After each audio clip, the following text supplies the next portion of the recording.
So what's the question of the inner being? Is there a right religion? And your inner being says, there are many paths to what you want. Is your question, how can I keep them from falling in the hole that they're in? Ask the question. My question, how can I have acceptance, space for all of this, and be okay with that? Well, that's the most wonderful question in the world. That's the only question in the world that your inner being can ever answer in a way that you can really hear it right now. So the question is, how can I live and let live? Exactly. Yes. So your inner being says, you live and let live by embracing contrast. You live and let live by understanding that from your differences come new ideas. From your contrast comes new ideas, and new ideas means eternity.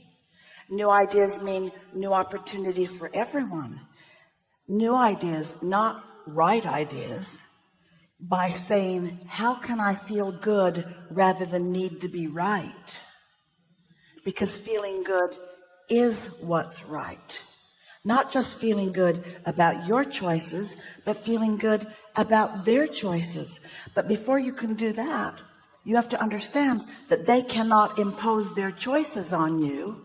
And that's a hard one for people to figure out, because it sure looks like there's a lot of assertion and imposition in your experience. But the law of attraction says that is never the case.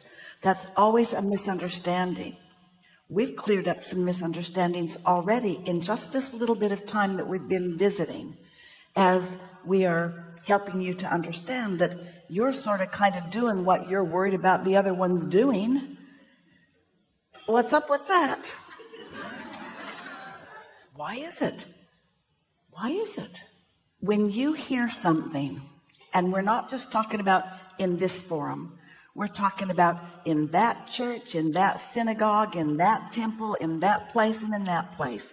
When anybody hears something that they feel resonance with, it's their inner being nodding, this is on your path. This is leading you to where you want to go. When Esther began this work, and she heard so many people telling so many different stories just about their experiences that were similar to this, and Esther said to us, why are they lying? And we said, everyone's not having the same experience. Don't assume that their experience is wrong or that they are lying. Give them the benefit of the doubt by letting them live their life while you live yours, you see.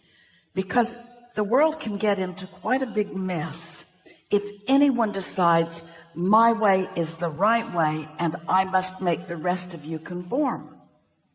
Because every moment someone new enters this environment from non-physical who knows that is not the truth. The new ones come with such fervor for their freedom and knowledge that it is so, that it takes a lot of control from a lot of those who have been here before them, before they get beaten into submission and not willing to find their own resonance with things. So what we've noticed is that you are feeling some resonance with what you're hearing here. And it's not resonance with Abraham. These are just words that Esther is interpreting that are in vibrational sync with what your inner being knows. So when you feel that resonance, you're at one with you. And everyone on the planet has that same probability, possibility, opportunity. A lot of people say, I'm following my gut. That's a good thing. But anytime anybody is led from a place of anger, they're not following their intuition, they're motivated. And that's the big difference. That's the thing that you want to maybe help people to understand. People offer vibrations that are different from their words, and then they confuse each other. They say words that sound loving and they look loving on their face, when instead they're feeling insecure, when they're feeling something else. And so vibrational accuracy is necessary before you even begin to know what you're doing.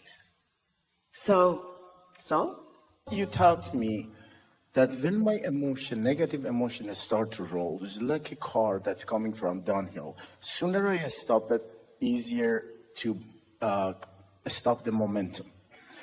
I want to know, how can I apply this to this? These are the words that we were offering here. So let's start at the beginning of this. Abraham, I see intolerant people around the world, sure that they have the right way and seeming to want to impose it on other people. Is that basically what Yes. And I don't feel good about that. What does this mean? When I feel negative emotion, does it mean that I have found a true wrongdoing that I need to rectify in the world? Or when I feel negative emotion, does it mean I'm crossways with the way my inner being is looking at it? Which is it? Second. You haven't found a wrongdoing that needs to be rectified. You've found something that your inner being sees differently. Inner being, what do you see differently in this? Do you see this as a problem? Do you see this as something that needs to be corrected?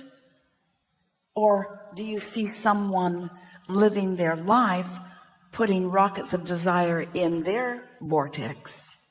Do you see them in a step one moment?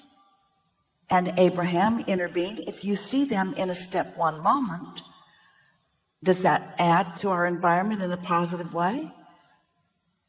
Are they adding to the eternity that we all are involved in living?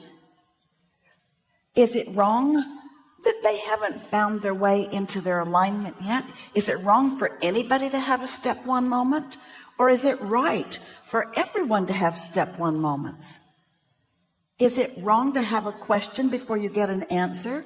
Is it wrong to have a problem before you get a solution? Or is this the natural way of things? That's what your inner being's answer to that is. Then you ask something really important. You said, how can I be all right with our differences? And we say, by getting back to the basics, by understanding that you want freedom to choose. Do you just want it for yourself, or do you want it for everyone? And if everyone has freedom to choose, then aren't there going to be a lot of choices that you might not agree with? But isn't it okay if there are choices that you don't agree with, if law of attraction is answering those choices with manifestations?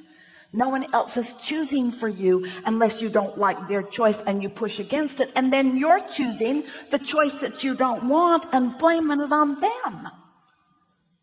That's what happens. I don't like what you're choosing. Well, the reason you feel bad is because right in that moment that you don't like what they're choosing, you're choosing it too, but your inner being isn't. So you've caused separation between you and your inner being. That's too strong of a word. You're never separated, but you've pinched yourself off from your inner being, and now you're extra mad at them because you wouldn't have been doing that if they hadn't been doing that. So they need to stop doing that, so I won't do this because I'm too weak. We're just playing with you. Because I haven't yet figured out that I want to follow the path of my love to the things that this life has shown me that I want. We know it's not easy. There are things that are going on. Esther has strong feelings about immigration because she wants to be a person of the world. She doesn't want there to be reasons to hold anyone away. But it doesn't mean that she doesn't understand why some people are feeling that way. If they're shortage consciousness, if they think there aren't enough jobs or there's not enough space or too many are coming, it's easy to understand why people are pushing against that. And Esther can hardly stand that so many people, she just can't figure it out for the life of her. Why people just don't open their arms and say, come on in, we'll figure it out. But Esther's standing in a place, understanding that everything can be figured out. If you're not in a place where you know that everything can be figured out, that might look like a problem. It might look like an avalanche of problems. And so everybody's standing in a different place of perceiving. But the best that you can do, the true answer to your question, the best that you can do for others, for this world, for yourself, is to demonstrate what alignment looks like. Because when they find alignment, they'll be happy. You know, there isn't anything that anybody wants ever that is for any reason other than they believe that if they get that, they will feel better. So what is it they really want? They want to feel better. And if you can look at all behavior and just right away, as soon as you see it and you recoil and you have your knee-jerk response to it, if you will just remind yourself, they just want to feel better and they think that that's the way to feeling better, and I'm all for them feeling better, even though I'm choosing alignment. We're asking you all this question simultaneously, and you can speak it out loud or just think it with your mind. But do you need people to be different so that you can feel better? But you kind of do. It doesn't work for you. It never works for you. It's not the right answer. But honestly, when they behave nicer, don't you like it better? And if you could make them be nice, wouldn't you? That's your problem right there. Because you can't make anybody do anything because you can't attract for them. All you can do is attract for you. And when you decide that feeling good is what really matters, and you take their behavior out of the equation and you show yourself you can, that's what you're begging for here. How can I stop living conditional love? How can I stop needing the conditions to be different so that I can feel better? How can I feel better anyway? And we say, by using the power of your mind to focus on where you're going rather than where you are. Because this is old news. What you are living right now in terms of manifestation, rules and laws and behaviors of people and people and people and people, what you're living right now is old news. It's already manifested. The gums lost all its flavor on that subject. In other words, that is old news. You know where it's at? Vortex unfolding. Thoughts turning to things, that's where it's at for you. So if you spend your time looking at what is and letting your whole vibrational essence be about what is, it can't get better for you. Oh, it's getting better, but it can't get better for you because you're stuck in what you don't want, and you're not in the position of being an aware, conscious witness to the manifestation of the improvement. Oh,